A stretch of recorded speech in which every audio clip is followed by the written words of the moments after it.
So guys, before we take a look at the video I've got for you, let's see some of the trending headlines on the social media. This one here says terrorists launch fresh attack on Kogi Highway. Several persons fear abducted. Oh my God. Recently, the same thing happened on the same Kogi road. The same thing is happening again. And this one here says Boko Haram terrorists attack Chibok community in Borno, kill father and daughter, set church ablaze. All this you are seeing. And today's headline, just for you to know that these guys are not slowing down anytime soon.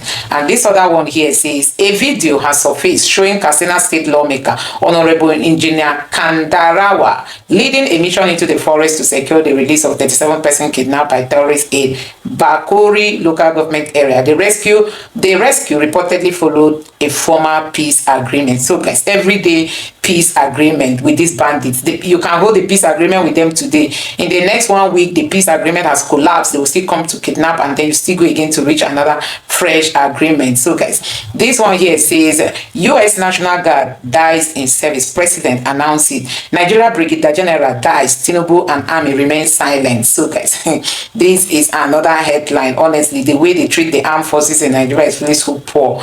And this one is coming from Showore after DSS summoned Baba Ahmed. As you can see here, the DSS summons Baba Ahmed over inciting comment. Then Showore has replied them, and this is what Showore said. The lawless DSS is once again resorting to Gestapo style tactics as the criminal official by Tinubu's failed regime continues to lose relevance and public acceptance across Nigeria.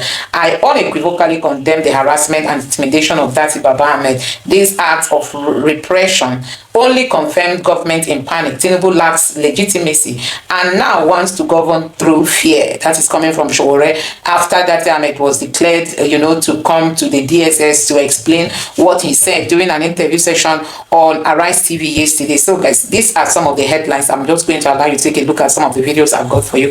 Take your time, watch these videos, and let me know your thoughts in the comment section below. Please don't forget to subscribe to the channel. Let the international community know that what is happening in Nigeria is not just about killing men. It's not fight between communities. No, women are targeted and they keep kidnapping and raping women every now and then. It's been going on now for how many years? We're talking about 15 years consistent. Do you wait until all our women are humiliated?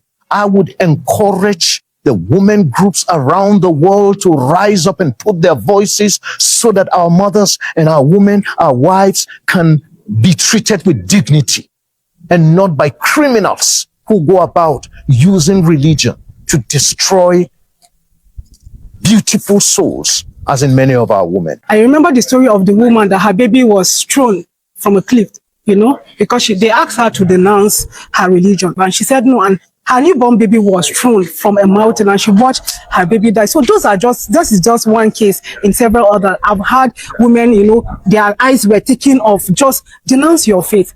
And I'm wondering, this is supposed to be a country that we have different religion, but what happened to people are being persecuted for their faith? Now, what do I also say? The advocacy has to continue. I appeal to the international community not to give up. Yeah.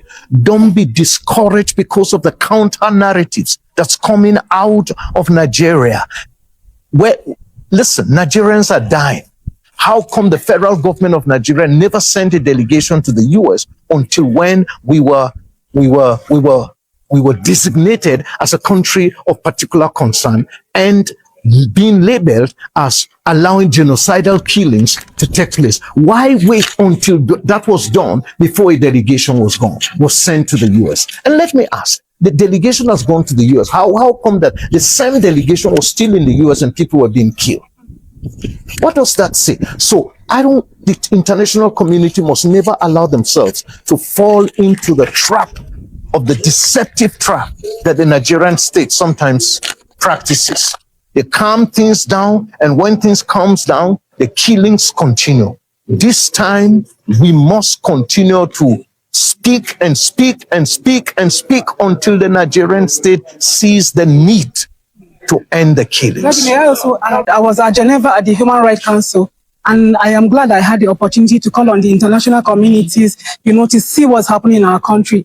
I lended my voice and I called on them to talk to our government. I called on the government of Nigeria. I also lended my voice in that Human Rights Council meeting that just held some months back. And somebody told us something. She said, unfortunately, they don't believe you. But this is happening. This is our story. And we have to tell our story by ourselves. So please let people come out and say these things as they happen. And I am lending my voice. I'm not shutting up. I'm not keeping quiet. We'll keep talking and keep advocating until the right thing is done. Okay. And I will invite those in the international community to come and see some of the mass graves where we've been burying people. I want to say to the Nigerian state, no more silence. No more silence. No more silence all across Nigeria. No more silence. No more fear. No more fear. No more fear. No more fear. No more blood without justice. It is shame on the Nigerian leaders that it had to take an American president or an American lawmaker to act on behalf of the people. It's a shame on Nigerians who are sat idly watching, and Americans and other Europeans that are not even on the soil of Nigeria had to rise up for the killing and the slaughtering and the ongoing genocide. We as a people must begin to confront the truth about the killing. Too many Christians have been killed for no reason. They kill our husbands, they rape our daughters, they violated our wives, they slaughtered our innocent children, they burned our brothers, they burned our sisters alive, they took entire family captive, they demanded ransom. Ransom was paid. They collected the ransom and still killed the victim. Recently, we remember a few days ago the brutal killing of Reverend Achi in Kaduna. We remember recently the families that were burned, complete family burned in their house. Justice must prevail in our land. This is our land. We are not visitors. We are not strangers. This is our land. And we demand that we must live well in our land. Nigerians, so Boko Haram attacked Chibok town this morning. I know they will not tell you. The media will not tell you. But you know the story. If they hide them, the English Alhaji, they bring them out. They attacked Chibok town this morning around 2:30 a.m. Today's date is the 29th of November 2025. 29th November 2025. They came in numbers. Like, they came in numbers. The Nigerian people, they wonder how this guy take get this information now. They will wonder who is feeding this guy with information. As they enter, the Nigerian army refused them from getting access to the Chibok town. Doing a wonderful job there. Una do well, oh. Nigerian army refused them from getting access to Chibok town. They engage them. They like, you know, the kind of what do they call them? Bullets where they fly up. No be small thing. But then again, Nigerian army refused them from getting access to the Chibok town, which after these guys no comfy enter Chibok town, then Nigerian army relax. Nigerian army call relax. They don't do their job from not allowing these guys to enter Chibok town, forgetting that these guys, there are other communities there, other small villages there. Other small villages there where if these guys they go back, they will attack them. And what happened with this now? Vieng town was attacked. And this Vieng town, Vieng community was attacked. This Vieng community, they 5 kilometers away from where the Nigerian army engaged this Boko Haram. 5 kilometers. They stopped them from entering Chibok town. Then these guys no can get access to enter. As they were going back, they entered Vienk. They unalive a father and his daughter. Not just that, they burnt the house. And the image is very painful. The image is very painful. Very painful. They unalive a father and his daughter. Even one small boy will rush enter bush to hide himself. The torchlight of the boy. As you know, say they don't they go now, they see torchlight, they open fire for that torchlight place where they see torchlight. That boy was hit from that area, this thing, shooting.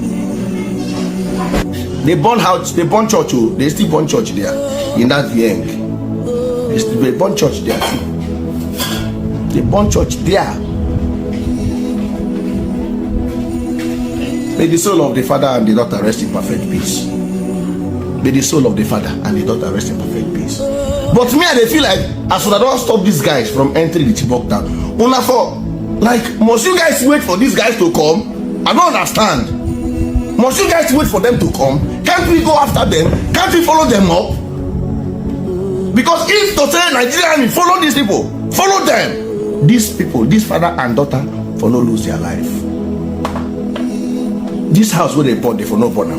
This church where they born, they for no born now. House of Assembly, youth no day.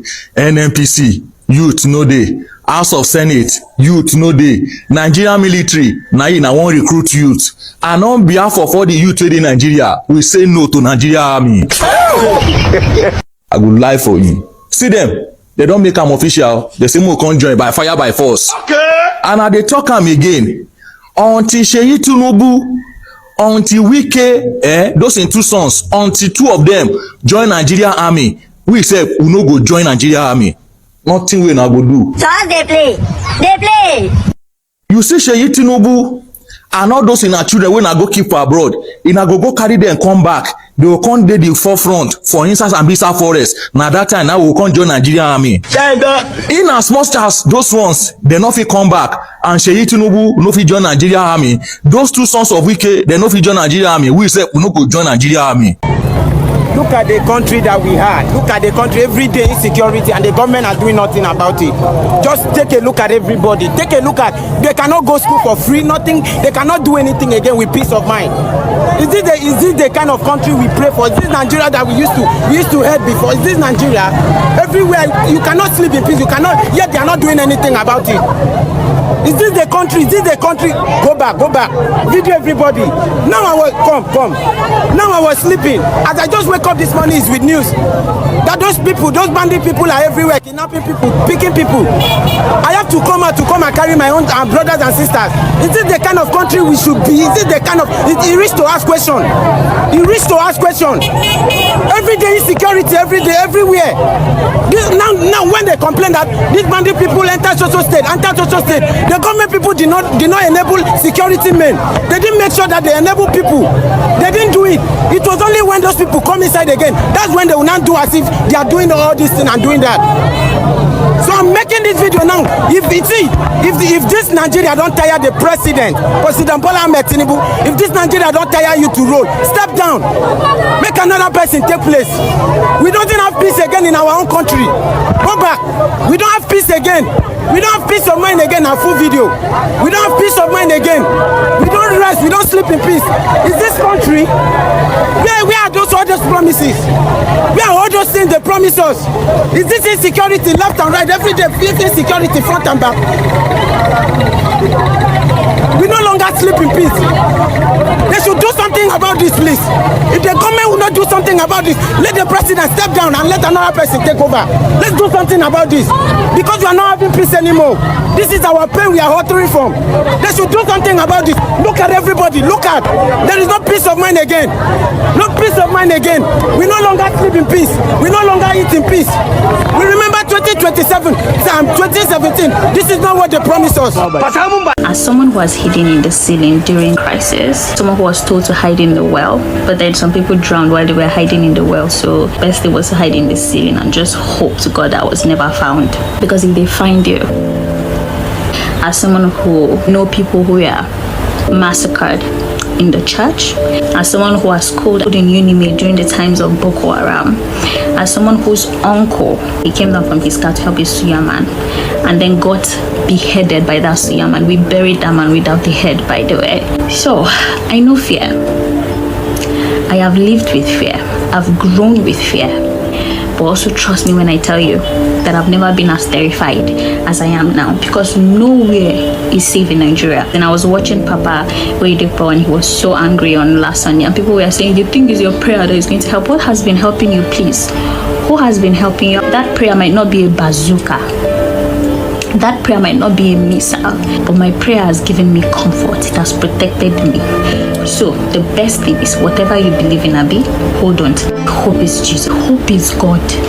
But please hold on to it. It's getting scarier. It's not just the economy. It's not just the economy. Your children are not safe. You in your house, you're not safe. On the street, you're not safe. So God help us, Sha.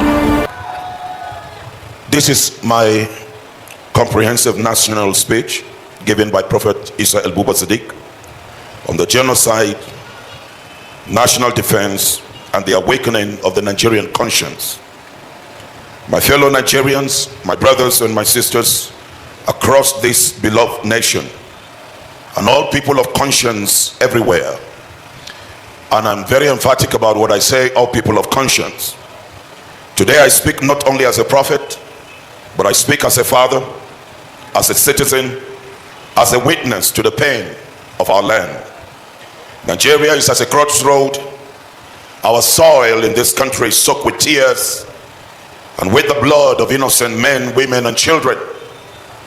For years, the killers have moved from village to village, burning, slaughtering, raping, destroying, and too many have looked away. Nigerians have walked as if nothing is going on in their country. What is happening across Nigeria is not random violence. It is genocide. It is targeted. It is systemic. It is an evil act. And this must stop. And it must stop. And it must stop. It is shame on the Nigerian leaders that it had to take an American president or an American lawmaker to act on behalf of the people. It's a shame on Nigerians who are sat idly watching, and Americans and other Europeans that are not even on the soil of Nigeria had to rise up for the killing and the slaughtering and the ongoing genocide. We as a people must begin to confront the truth about the killing. Too many Christians have been killed for no reason. They kill our husbands, they rape our daughters, they violated our wives, they slaughtered our innocent children, they burned our brothers, they burned our sisters alive, they took entire family captive, they demanded ransom. Ransom was paid.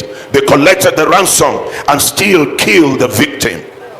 Recently, we remember, a few days ago, the brutal killing of Reverend Achi in Kaduna. We remember recently the families that were burned, complete family burned in their house. These are not isolated incidents. They are not farmer-header clashes. They are not misunderstanding. They are orchestrated acts of terror carried out by heavily armed militant Islamic networks. So made up of these extremist militias who claim ethnic or religious cover, operating with boldness and impunity across our land. For too long we have watched to see Nigeria has tried to moan in silence. But hear me today. We have always, from Zamfara to Plateau to Borno to Benue, Nigerians have been murdered, killed in their worship centers, in church building, and of recent in mosques, innocent moderate Muslims being attacked by these killer terrorists that call themselves jihadists. I want to say to the Nigerian state, no more silence. No more silence. No more silence all across Nigeria. No more silence. No more fear. No more fear.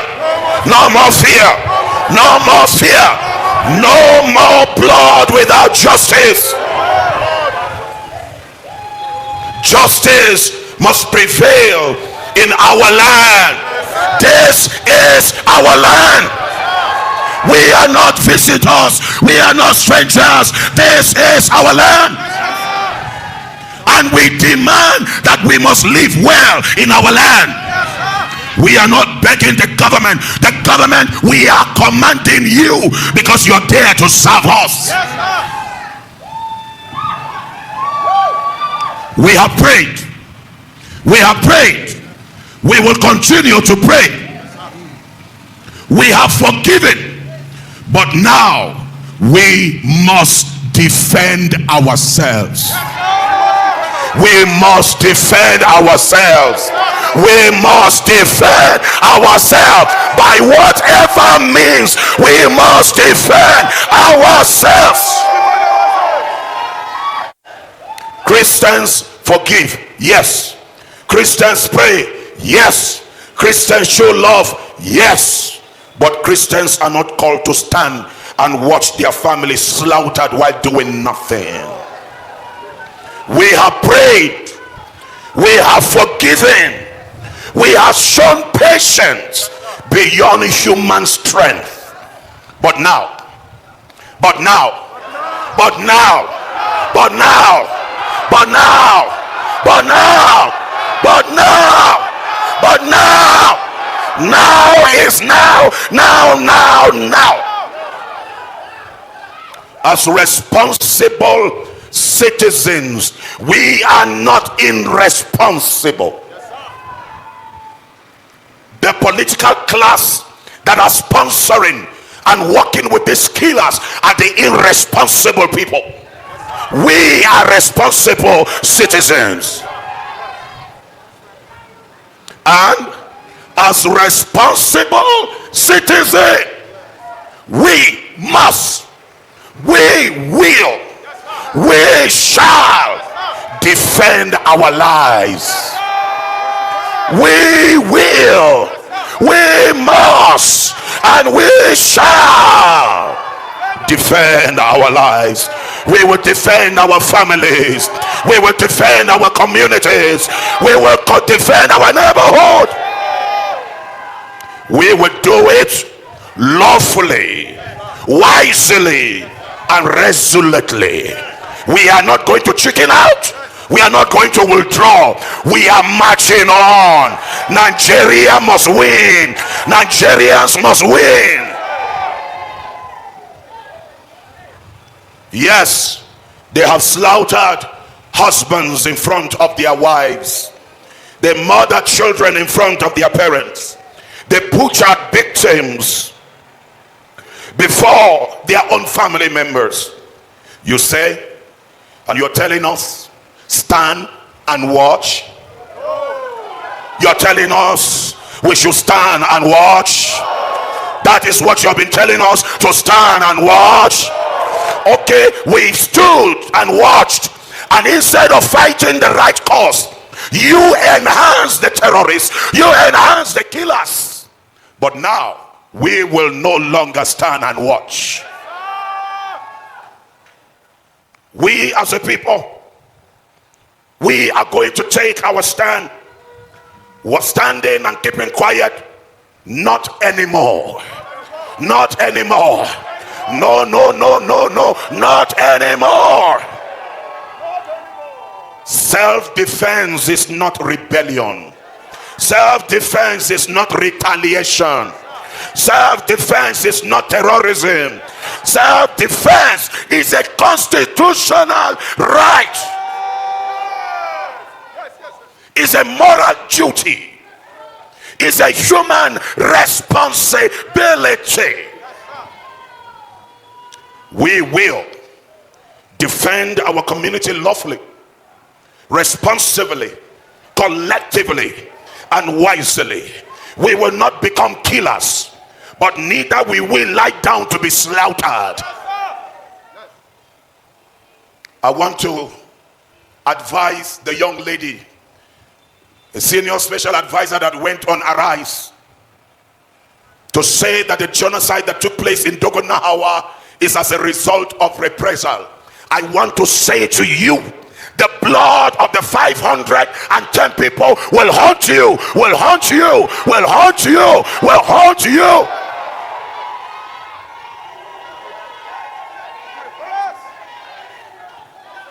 The government of Nigeria for the past years, they have failed us. We must not, Nigerians, we must not, Nigerians, we must not fail ourselves. If the system has failed us, let us not fail ourselves. For years, the government has failed to protect its own citizens. Villagers were wiped out while leaders remain silent. Communities cried for help while security forces arrived only after the massacre. Children were kidnapped while politicians argue about power and position.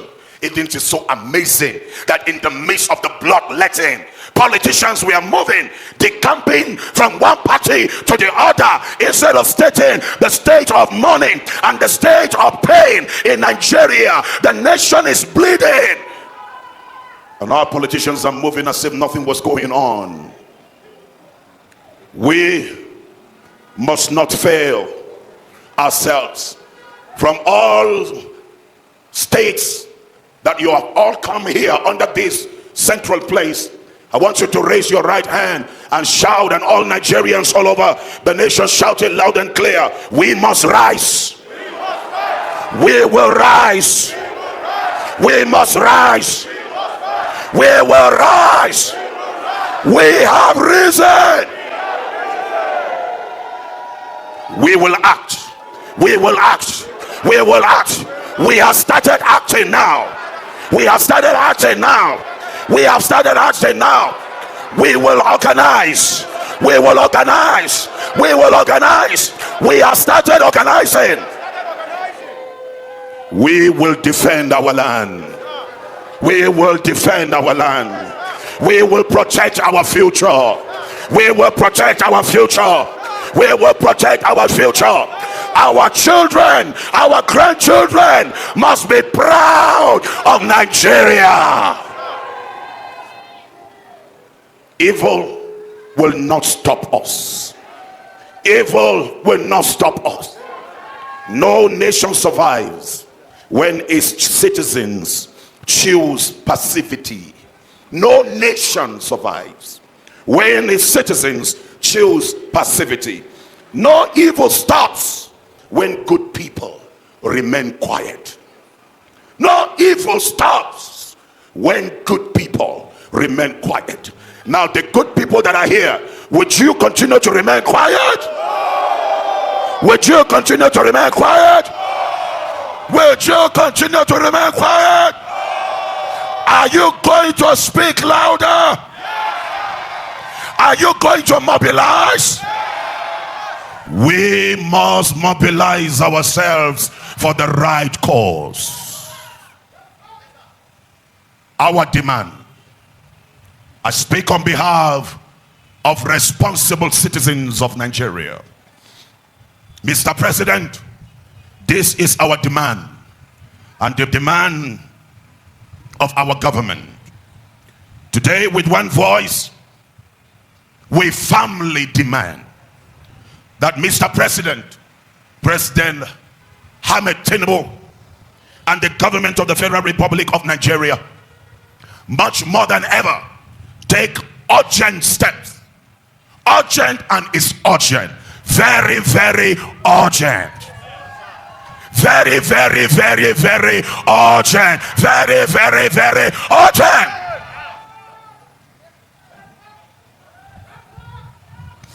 We want to see visible action. We want to see it. We don't want to hear the speeches.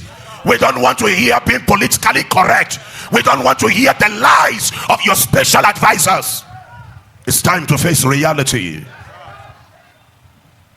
And so, Mr. President, we demand that, number one, officially, you should recognize and name these atrocities for what they are. Stop calling this genocide an organized massacre, banditry, or clashes. Formally classify them as acts of terrorism. And where patterns show targeted elimination of communities, call it as genocide. That is the definition of genocide. When communities are targeted, the United Nations defines it as genocide. Truth is the first step to healing. When truth is spoken, deliverance will come. Jesus, our Lord and Savior, said, you will know the truth. What will set us free? Lies. Lies. Lies. What will set us free? We have walked under lies for years, but now we are saying no more lies. Number two, protect vulnerable communities with real security, not statements. We don't want to hear, I give order, and we don't see the order being carried out. We want to see real security in our community. Deploy, educate well-equipped security personnel to non-flashpoints. Establish rapid response mechanism so that villagers are no longer abandoned to die while help comes the next day. Any help that comes after destruction is not help. Help must come before the destruction. Number three, identify, arrest, and prosecute sponsors and perpetrators. Some of them are in your cabinet. They are in your cabinet. Some of them are in the Senate. You know them, Mr. President. Use intelligence, technology, and financial tracing to uncover those who fund arms, those who arm, those who shelter. Your number two, sheltered a terrorist. It's not hidden. Some years ago, they know where they are. Gumi knows where the terrorists are. Sultan of Sokoto knows where the terrorists are.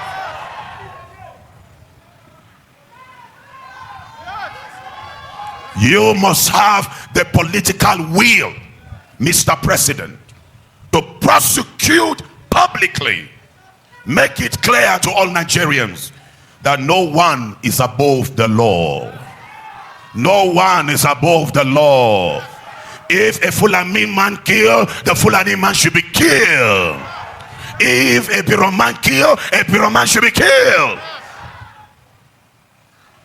No man should be a sacred cow. Number three, rebuild and compensate affected communities. We are asking, Mr. President, establish a national reconstruction and victim support fund to rebuild all the destroyed homes, all the destroyed schools, all the destroyed farms, all the destroyed worship centers. Resettle displaced people with dignity and support the widows, support the orphans, and support the survivors. We want to say all the community where the terrorists are taking over, Mr. President, flush them out.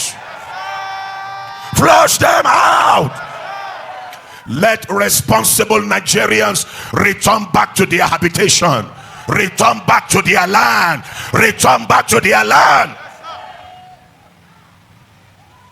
Finally, Mr. President, commit a national framework of justice, equality, and secular sector reform, review and reform the security architecture to be professional, non-partisan, community focused, ensure that every Nigerian, Christian, Muslim, or otherwise receives equal protection under the law. These are not suggestions, Mr. President. These are critical national demand, and we demand so. So guys, to end this session, let me share with you some of the trending headlines on the social media. There is an announcement from Bayo Ononuga some hours ago that the Tinubu's government has nominated some ambassadors, and it appears Reno Mokri, has been rewarded from the look of things. I'm going to read exactly what Bayo Ononuga tweeted. State House press release: President Tinubu nominates 32 additional ambassadors. President Bola Ahmed Tinubu has sent the names of the 2 ambassadorial nominees to the Senate for confirmation days after he sent the first batch of 3 names. And it went further to say, in 2 separate letters to the president, to the Senate President Godswill Akpabio, President Tinubu asked the Senate to consider and confirm expeditiously 15 nominees as career ambassadors and 17 nominees as non-career ambassadors. So guys, I don't know what that means.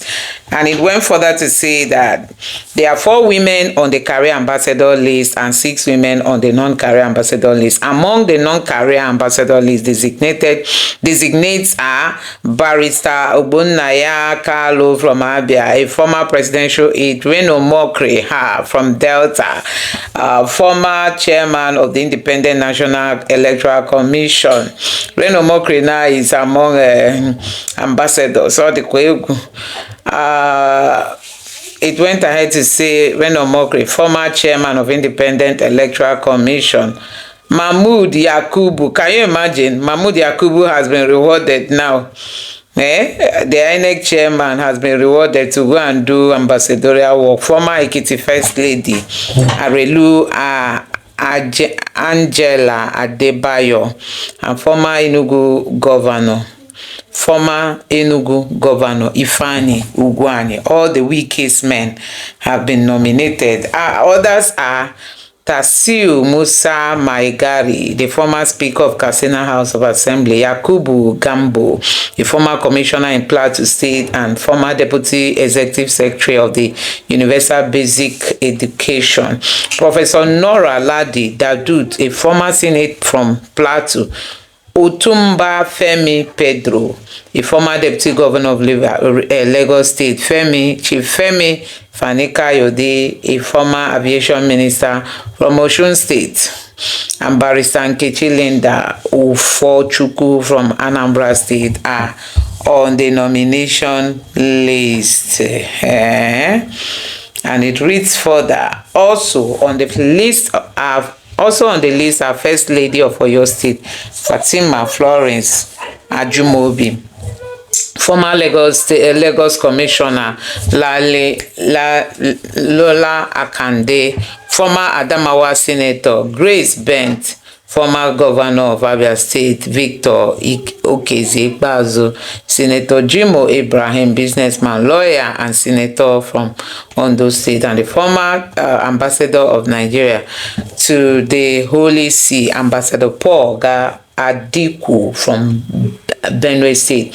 Among the nominees for career ambassadors and high commissioner designate Enebechi Monica Okuchukwu Abia, Yakubu Nyako Danladi Taraba, Meamuna Ibrahim Besto Adamawa, Musa Abubakar Kebbi, Sindov Perbi Endoni Bayesa, Chima Godfrey Leoma, David Ebony, and Mopelola Adeola Ibrahim Ogun. So these are other nominees for career ambassadors. Other nominees are Abimbola Ruben, Ondo Yvonne Ehinosen Eduma, Edo Hamza Ahmed Salu, Niger, Ambassador Sheishu Bade Kastina, Ambassador Ahmed Mahmoud Mohammed Mongunu Bono, Ambassador Mohammed Saidu Dahiru Kaduna, Ambassador Olatunji Ahmed Sulu Gambari Kwara, and Ambassador Wahab Adekola Akande Oshun. The new nominees are expected to be posted to countries with which Nigeria maintains excellent and strategic bilateral relationships, such as China, India, South Korea, Canada, Mexico, and the United Arab Emirates, Qatar, South Africa, Kenya, and to permanent missions such as the United Nations, UNESCO, and the African Union. All the nominees will know their diplomatic assignment after their confirmation by the Senate. So guys, this is the latest development. Last week, President Tinubu sent 3 ambassadorial nominees for screening and confirmation. The nominees were Ambassador Ayodele Oke-Oyo, Ambassador Amin Mohammed Dahatu Jigawa, and retired Colonel Lateef Kayode Ogun. All 3 are in the port of posting to the UK, US, and France. After their confirmation, President Bola Tinubu said more nominees for ambassadorial position will be announced soon by Ononoga, special advisor to the president. So guys, these are the people Tinubu decided to give ambassadorial position. Let's see how Nigerians are reacting to this, you know. This president, I want to thank President Tinubu. Okay, this person is just repeating what Jonathan said when he came back from where he was, Guinea-Bissau. This person is the first ever craft. Why am I not getting the reactions? Just let me get the reactions from this post. I think that's what I'm supposed to be having here. So you can see that the Tinubu's government has gone ahead to nominate ambassadorial ambassadors for different countries. This is coming after people lambasted the Tinubu's government that we don't have any ambassador in the US, and that's why it was difficult to meet with Trump when Trump declared Nigeria a country of particular concern. This man said, finally, Reno has been rewarded for throwing tantrum on Peter Obi and downplaying the Christian genocide. This administration lacks credibility and it's only rooted in greed and selfishness. That's why Tinubu keeps recycling men with questionable characters around. Is this what leadership means to him? Hey, Baba. Is this what leadership means for Tinubu? Just to please those he feel have spoken up for him. Oh my God. This list is full of political clowns, corrupt politicians who have nothing good to offer Nigerians. Tinubu is never serious with those. All he does is appointment is politicking, bringing in those he feels could rig an election for him in 2027. You see it. And then this other person here said, on what basis is Fani Kayode no more creditable people in Nigeria? Sad. And then let's see what this person referred to what Femi Kayode posted before. For the blood that Buhari, Sanwo-Olu, Tinubu, and Osibanjo spill in Lekki today, there will be consequences. They will pay a heavy price. Lagos is my home. I was born there. I grew up there. They are my people.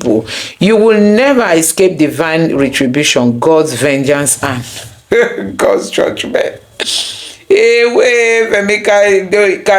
man that doesn't know how to talk, he talks anyhow. The same Tinubu that he laughed at, he's not taking his appointment anyway. Let's see. Some of you there are not doing anything, just collecting salary for nothing. So you think any honest country will accept Reno Mokri and Femi Fani Kayode? So some people are already lambasting Tinubu for selecting these people that are seen as a mockery to the nation. This person is a party government, assemble of comedians who they demarket Nigeria now. Is Nigeria lacking sensible human beings or what? What's the need of this recycling again? Hey, God. Tinubu, there's no difference between Tinubu and Hush Puppy. They are both thieves coming from rain or mockery. So guys, this one is really shocking to Nigerians that these are the men Tinubu decide to nominate for ambassadorial position. This person said this shows that Tinubu means no well for Nigeria and his government is a government of compensation. Nominating people like Okezie, Bazo, Reno, FFK for ambassadorial appointment shows nothing but a sign of failed leadership. Hopefully, the Senate approves them and send them into countries where Nigeria can touch them. Hey, I beg Nigeria shouldn't touch them. You can imagine this person, the vex. So another person say, at least Reno has finally been rewarded for a job well done. P2B in all his tweet. He should thank the obedience for recommending him to Tinubu because they have been pushing the agenda since, telling Tinubu to give Reno appointment as a recognition. Hey, and this other person in Nigeria, you know what to do with these leaves. Do I need to tell you, especially for Mahmoud Yakubu, any country he sent to, I'm personally writing to the country to inform them of his amazing personality and role in 2023 election. Wow, this one is another bombshell. So, hey, they know that the use and dumb man cannot. Finally, his handwork has paid off. Now, the real propaganda begins on international level, like you saw him doing during the genocide. What's wrong with the APC? How can they ask us to vote for a man with heroin for feature case? This is not a charge or an accusation or a rumor. It's an actual judicial forfeiture of drugs linked funds. How can a man linked to drug trade be our president? Hey, this was rain or mockery. Honestly, this was rain or mockery, Nigerians. This is it. Now that Tinubu is sending him to the Senate for confirmation, I hope they make reference to all these posts that he posted before now. And this one now says, I challenge Tinubu, if you were not involved in heroin, whatever in the United States in 1991, 1993, then take me to court. Nigeria cannot have a known drug lord as her president. God forbid. I also challenge Tinubu to take a drug test with NDNA. Jehovah. See what Reno Mokri once said, though. The thing is coming now to haunt him. You know, these were things he said about Tinubu then, and now he is going to be reaping from where he sowed. So guys, I don't know what you make of this. A whole lot of reactions, especially as regards to Reno Mokri and Femi Kayode. Let me know your thought on all this in the comment section below.